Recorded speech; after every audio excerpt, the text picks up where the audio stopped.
am R.C. Jain, has been an associate professor in Shaheed Bhagat Singh College. In my previous lecture, I discussed about the classification of the cost according to functions. Now, in this lecture, I am to discuss what are the different types of cost according to behavior. To understand this classification, it is necessary. 2 points are very important. First, what is the change in the total cost? It is not in terms of per unit cost. It is in terms of total cost. Second, it is in relation to production. Whenever there is any change in the production, the corresponding change in the cost, according to that, we will study this classification according to behavior. One is the fixed cost. Another one is the variable cost. And third is semi-variable cost. Fixed cost is that which remain constant in total, irrespective of level of output within a given range of activity. That is known as fixed cost.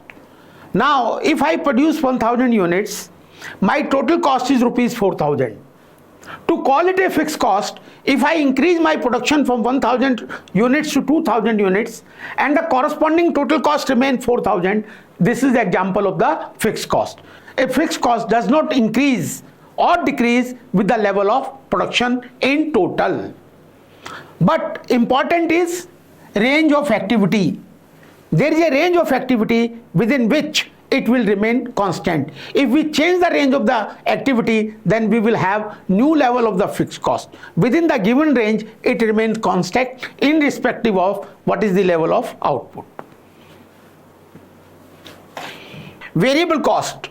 Variable cost is that which changes in total proportionate to production. So two factors must be kept in mind. Number one, whenever there is a change in the production, there would be the change in the total cost also. So change is in the same direction.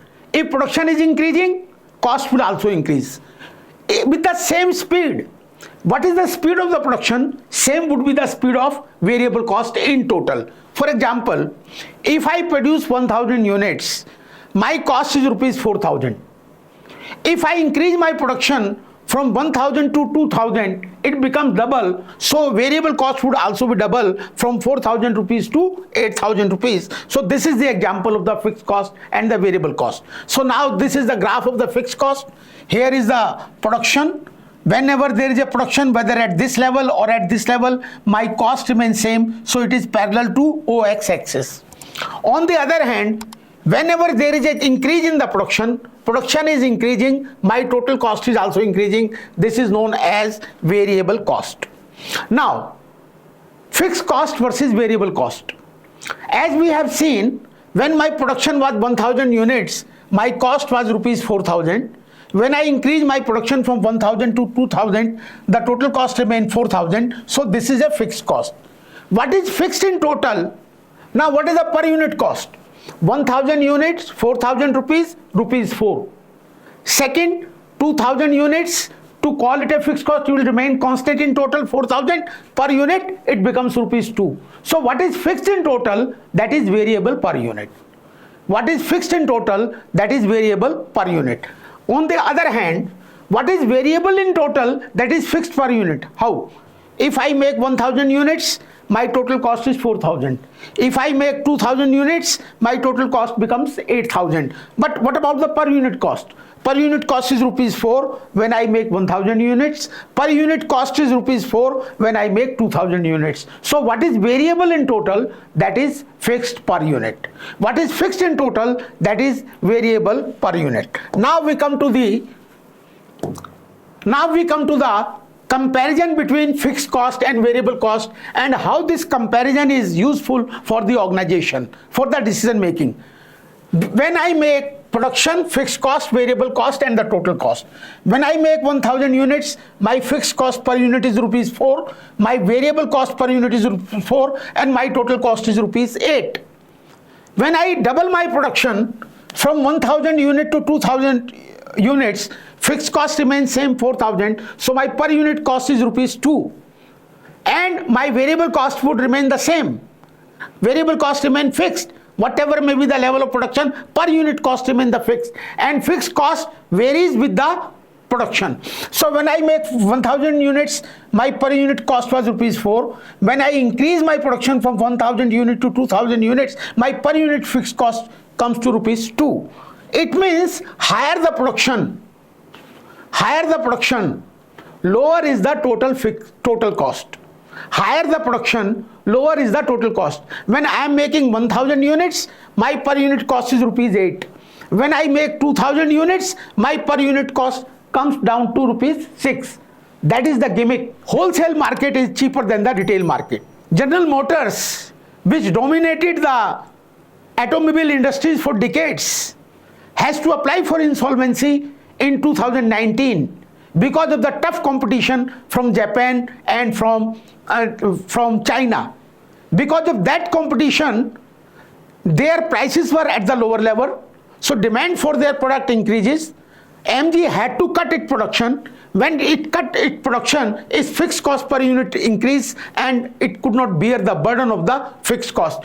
So to increase the profit, wise step is not to increase the sale price, because if we increase the sale price, it would have the reverse effect. When I increase my sale price, demand for the product will come down. When the demand for the product will come down, it means I will produce less, and if I produce less, then my fixed cost is higher. When I produce 1000 units, it is rupees 4. So general healthy policy would be to utilize your installed capacity, to increase your production, so that per unit cost of the fixed cost comes down, total cost comes down, and you can sell more in the market. There is a third cost which is known as the semi-variable cost or semi-fixed cost or the step cost. The cost which is neither fixed nor variable. A cost which changes with the production in total but not proportionately. If I make 1000 units, total cost 4000, make 2000 units, total cost 4000, it is fixed. There is no change.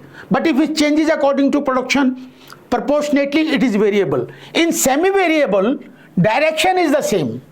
When I increase my production, my total cost will also increase. But speed is not the same. For example, if I give one example, my production is 1000 units and my cost is rupees 4000. My production became 2000 units. My cost becomes 6000 rupees. This is product. This is total cost. 1000 units, cost is 4000 in total. I doubled my production from 1000 to 2000. It is not doubling. It is not remaining the constant also. So because it is not constant, so it is not a fixed cost. Because it is not going proportionate to production, that's why it is not the variable cost. So it is a semi-variable cost. Whenever there is change in the production, there will be a change in the total cost, but not proportionately. So when we make the graph for the semi-fixed cost, then this level of activities, this will be starting from here. And afterwards, it would be increasing. That part remain constant and other part increases. Or it is also known as the step cost. It increases step by step. As the production increases, this will also go on increasing step by step. So the difference between the semi-fixed cost or semi-variable cost is that this is neither fixed nor variable. Rather, it is changing with the production but not proportionately. That is known as semi-variable cost. So this is fixed, variable and semi-variable cost. This classification is very important for decision making and planning. Thank you.